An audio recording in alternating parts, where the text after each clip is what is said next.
ಇನ್ನು ಉಪನ್ಯಾಸಕರ ಹುದ್ದೆಗಾಗಿ ನಕಲಿ ಪಿಎಚ್ಡಿ ಸರ್ಟಿಫಿಕೇಟ್ ಕೊಡ್ತಾ ಇರುವಂತ ವಿಚಾರದ ಬಗ್ಗೆ ಸುವರ್ಣ ನ್ಯೂಸ್ ಇವತ್ತು ಬೆಳಗ್ಗೆ ವಿಸ್ತೃತವಾದಂತ ವರದಿ ಪ್ರಸಾರ ಮಾಡಿದೆ. ನಕಲಿ ಪಿಎಚ್ಡಿ ಸರ್ಟಿಫಿಕೇಟ್ಗಳನ್ನ ಅತಿಥಿ ಉಪನ್ಯಾಸಕರ ಕೆಲವರು ಸರ್ಕಾರಕ್ಕೆ ಕೊಡ್ತಾ ಇದ್ದಾರೆ ಉದ್ಯೋಗವನ್ನು ಉಳಿಸಿಕೊಳ್ಳುವ ಉದ್ದೇಶಕ್ಕಾಗಿ. ಯಾಕಂತಂದ್ರೆ ಸರ್ಕಾರ ನಿಯಮಗಳಲ್ಲಿ ಬದಲಾವಣೆ ಮಾಡಿದೆ, ಪಿಎಚ್ಡಿ ಕಡ್ಡಾಯ ಅಂತ. ಈ ನಿಯಮದಲ್ಲಿ ಬದಲಾವಣೆಯಾದ ನಂತರ ಪಿಎಚ್ಡಿ ಸರ್ಟಿಫಿಕೇಟ್ಗೆ ಬೇಡಿಕೆ ಹೆಚ್ಚಾಗ್ತಾ ಇದೆ. ಏಜೆಂಟರುಗಳ ಮೊರೆ ಹೋಗಿ ಹೊರ ರಾಜ್ಯದ ಯೂನಿವರ್ಸಿಟಿಗಳಿಂದ ಸರ್ಟಿಫಿಕೇಟ್ ಅನ್ನು ಪಡೀತಾ ಇರೋದು. ಆ ಸರ್ಟಿಫಿಕೇಟ್ಗಳು ಕೂಡ ಫೇಕ್ ಸರ್ಟಿಫಿಕೇಟ್ಗಳು. ಅಣ್ಣಾಮಲೈ ಯೂನಿವರ್ಸಿಟಿ, ಅರುಣೋದಯ ಯೂನಿವರ್ಸಿಟಿ, ಈ ರೀತಿ ಬೇರೆ ಬೇರೆ ರಾಜ್ಯದ ಯೂನಿವರ್ಸಿಟಿಗಳ ಹೆಸರಲ್ಲಿ ಫೇಕ್ ಪಿಎಚ್ಡಿ ಸರ್ಟಿಫಿಕೇಟ್ ಅನ್ನು ಕೊಡಲಾಗ್ತಾ ಇದೆ. ಇದಕ್ಕಂತಲೇ ಏಜೆಂಟರುಗಳು 4 ರಿಂದ 8 ಲಕ್ಷದವರೆಗೂ ಕೂಡ ಚಾರ್ಜ್ ಮಾಡ್ತಿದ್ದಾರೆ. ಇದರ ಬಗ್ಗೆ ವಿಸ್ತೃತವಾಗಿ ಸುವರ್ಣ ನ್ಯೂಸ್ ವರದಿ ಪ್ರಸಾರ ಮಾಡಿತ್ತು. ಉಪನ್ಯಾಸಕರು ಕೊಡ್ತಾ ಇರುವಂತಹ ಸರ್ಟಿಫಿಕೇಟ್ ಅಲ್ಲಿ ಅದು ಫೇಕು ಅನ್ನೋದಕ್ಕೆ ಸಾಕ್ಷ್ಯ ಸಮೇತ ಸುವರ್ಣ ನ್ಯೂಸ್ ಸುದ್ದಿ ಪ್ರಸಾರ ಮಾಡಿತ್ತು. ನೋಡ್ತಾ ಇದ್ದೀರಿ, ಇದು ಅಣ್ಣಾಮಲೈ ಯೂನಿವರ್ಸಿಟಿಗೆ ಸಂಬಂಧಿಸಿದಂತ ದಾಖಲೆ.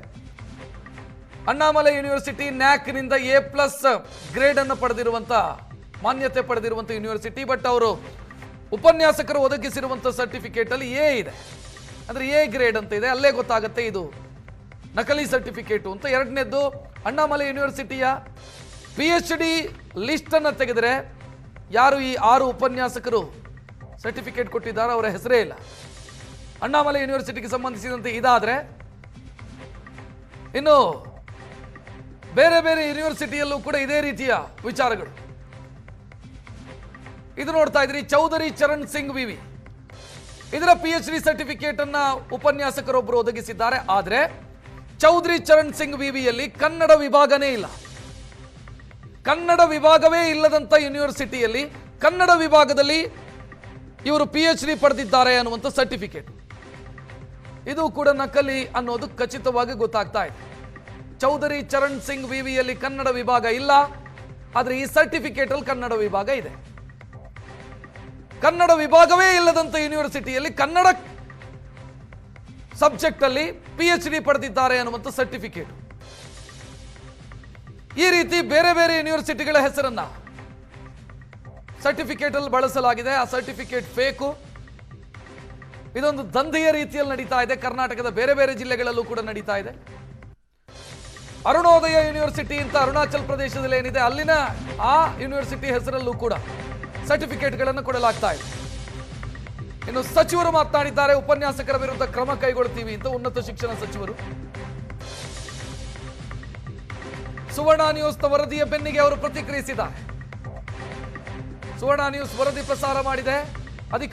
ಅಧಿಕಾರಿಗಳ ಗಮನಕ್ಕೆ ತಂದು ಇನ್ನಷ್ಟು ಮಾಹಿತಿಯನ್ನು ಸಂಗ್ರಹಿಸ್ತೀವಿ. ಡಾಕ್ಟರ್ MC ಸುಧಾಕರ್ ಪ್ರತಿಕ್ರಿಯಿಸಿದ್ದಾರೆ. ಕ್ರಮ ಕೈಗೊಳ್ತೀವಿ, ಯಾರು ಉಪನ್ಯಾಸಕರು ತಪ್ಪು ಮಾಡಿದ್ದಾರೋ ಅವರ ವಿರುದ್ಧ ಅಂತ ಹೇಳಿದ್ದಾರೆ. ಉನ್ನತ ಶಿಕ್ಷಣ ಸಚಿವ MC ಸುಧಾಕರ್ ಅವರು ನಮ್ಮ ಜೊತೆ ಇದ್ದಾರೆ. ನಾನು ಅವ್ರನ್ನೇ ಮಾತನಾಡಿಸ್ತಾ ಹೋಗ್ತೀನಿ. ಸರ್, ಏಷ್ಯಾನೆಟ್ ಸುವರ್ಣ ನ್ಯೂಸಲ್ಲಿ ಒಂದು ಸುದ್ದಿ ಪ್ರಸಾರ ಆಯಿತು ಇವತ್ತು 9 ಗಂಟೆಗೆ. ನಕಲಿ ಉಪನ್ಯಾಸಕರು PhD ಪದವಿಯನ್ನು ಪಡೆದಿದ್ದೀವಿ ಅಂತ ಹೇಳಿ ದುಡ್ಡು ಕೊಟ್ಟು PhD ಪದವಿಯನ್ನು ಪಡೆದು ಸರ್ಕಾರಿ ಕಾಲೇಜುಗಳಲ್ಲಿ ಉಪನ್ಯಾಸಕರಾಗಿ ಕೆಲಸ ಮಾಡ್ತಾ ಇದ್ದಾರೆ. ನೋಡಿ, ಈಗ ನಾವು UGCಯ ಮಾನದಂಡಗಳಂತೆ ಏನು ಕಡ್ಡಾಯವಾಗಿ PhD ಆಗಿರಬೇಕು ಅಥವಾ ನೆಟ್ ಅಥವಾ ಸ್ಲೆಟ್ ಆಗಿರಬೇಕು ಅಂತಕ್ಕಂಥ ನಿಯಮ ಇದೆ. ಅದರಡಿಯಲ್ಲಿ ನಾವು ಯಾರು ಇವತ್ತು ತಮ್ಮ ಸರ್ಟಿಫಿಕೇಟನ್ನು ಹಾಕಿರ್ತಾರೆ ಅದರ ನೈಜತೆಯನ್ನು ಪರಿಶೀಲನೆ ಮಾಡ್ತಕ್ಕಂಥ ಜವಾಬ್ದಾರಿಯನ್ನು ಆ ಕಾಲೇಜಿನ ಪ್ರಾಂಶುಪಾಲರಿಗೆ ವಹಿಸಿದ್ದೀವಿ. ಇದು ಸುಮಾರು ದಿನಗಳಿಂದ ಈ ರೀತಿಯಾಗಿ ನಕಲಿ PhD ಪಡೆದಿದ್ದಾರೆ ಅಂತಕ್ಕಂಥದ್ದು ಆರೋಪಗಳಿತ್ತು. ಕಳೆದ ವರ್ಷ ಕೆಲವು ವಿಶ್ವವಿದ್ಯಾಲಯಗಳ ಮಾನ್ಯತೆಯನ್ನು, ಬೇರೆ ರಾಜ್ಯದ ವಿಶ್ವವಿದ್ಯಾಲಯಗಳ ಮಾನ್ಯತೆಯನ್ನು UGC ಅವರು ರದ್ದು ಮಾಡಿರ್ತಕ್ಕಂಥದ್ದಾಗಿದೆ. ಈಗ ತಾವು ಏನು ಸುದ್ದಿ ಮಾಡಿದ್ದೀರಾ, ಯಾರೋ ಒಬ್ಬರು ಪಾಟೀಲ್ ಅಂತಕ್ಕಂಥವರು, ಶರಣಗೌಡ ಪಾಟೀಲ್ ಅಂತಕ್ಕಂಥವರು ಏನು ದೂರವಾಣಿ ಸಂಭಾಷಣೆ ಏನಿದೆ, ಬಹುಶಃ ಈಗ ನಾನು ಇವತ್ತು ನಮ್ಮ ಇಲಾಖೆ ಅಧಿಕಾರಿಗಳಿಗೆ ಅದನ್ನು ಗಮನಕ್ಕೆ ಕೊಟ್ಟಿದ್ದೀನಿ. ಕಾನೂನು ಚೌಕಟ್ಟಿನಲ್ಲಿ ನಾವು ಅವ್ರ ಮೇಲೆ ಏನು ಕ್ರಮ ತಗೊಳ್ಳಿಕ್ಕೆ ಅಥವಾ ಮಾಹಿತಿ ತೆಗೆದುಕೊಳ್ಳಿಕ್ಕೆ ಸಾಧ್ಯ ಆಗುತ್ತೆ. ಈ ಸಂಭಾಷಣೆಯ ಸತ್ಯಾಸತ್ಯತೆ ಏನಿದೆ, ಇದು ನೈಜವಾಗಿದೆಯಾ, ನೈಜವಾಗಿದ್ದರೆ ಅವ್ರ ಮೇಲೆ ಕಾನೂನು ರೀತ್ಯ ಅವರಿಂದ ಹೆಚ್ಚು ಮಾಹಿತಿ ಸಂಗ್ರಹಣೆ ಮಾಡಬೇಕಾಗತ್ತೆ. ಆಮೇಲೆ ಈಗ ಲಿಖಿತವಾಗಿ ನಮಗೆ ಇದರ ಬಗ್ಗೆ ದೂರು ಬಂದ ಪಕ್ಷದಲ್ಲಿ ನಾವು ಇದನ್ನು UGCಗೆ ಅದನ್ನು ಕಳಿಸುವಂಥ ಕೆಲಸವನ್ನು ಮಾಡ್ತೇವೆ. ಸರ್ 5 ಲಕ್ಷ 7 ಲಕ್ಷ ಕೊಟ್ಟು PhD ಪದವಿಯನ್ನು ಪಡೆದಿದ್ದಾರೆ ಅನ್ನುವಂಥದ್ದು ಪ್ರಾಂಶುಪಾಲರ ಗಮನಕ್ಕಾಗಲಿ ಸರ್ಕಾರದ ಗಮನಕ್ಕಾಗಲಿ ಬರದೇ ಇರಬಹುದು. ಆದರೆ ಯಾವ್ಯಾವ ಯೂನಿವರ್ಸಿಟಿಗಳಲ್ಲಿ ಯಾವ ಸಬ್ಜೆಕ್ಟ್ ಮೇಲೆ PhD ಮಾಡಬಹುದು ಅನ್ನುವಂತಹ ಮಾಹಿತಿ ಆದರೂ ಇರಬೇಕಲ್ಲ. ನೋಡಿ, ಈಗ ಇವತ್ತು ವಿಶ್ವವಿದ್ಯಾಲಯಗಳಲ್ಲಿ ಅವರ ವಿವೇಚನೆ, ಯಾಕಂದರೆ ಅವ್ರಿಗೆ ಸ್ವಾಯತ್ತತೆ ಇರ್ತದೆ. ಅವರು ಯಾವ್ಯಾವ ವಿಷಯಗಳನ್ನು ಅಲ್ಲಿ ತೆಗೆದುಕೋಬೇಕು ಅಂತಕ್ಕಂಥದ್ರ ಬಗ್ಗೆ ನಾವ್ಯಾರೂ ನಿಯಂತ್ರಣ ಮಾಡಲಿಕ್ಕಾಗೋದಿಲ್ಲ. ಆದರೆ ಒಂದು ಈಗ ದೂರ ಶಿಕ್ಷಣ, ಈಗ ಓಪನ್ ಯೂನಿವರ್ಸಿಟೀಸ್ ಇರ್ತದೆ, ಅಲ್ಲಿ ಈ ರೀತಿಯಾಗಿ ಕೆಲವು ಸಮಸ್ಯೆಗಳನ್ನು ನಾವು ಭಾಳ ಹಿಂದಿನಿಂದನೂ ಕೂಡ ಇದನ್ನು ನೋಡ್ತಾ ಇದ್ದೀವಿ.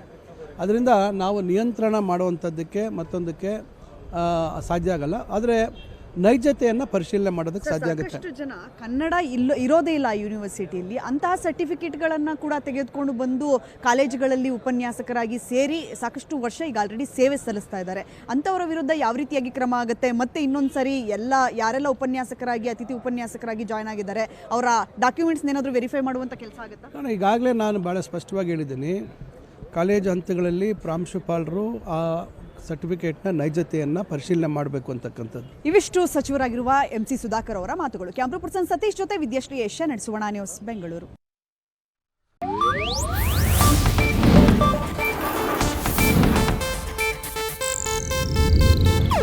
ಇದು ಏಷ್ಯಾನೆಟ್ ನ್ಯೂಸ್ ನೆಟ್ವರ್ಕ್ ಪ್ರಸ್ತುತಿ.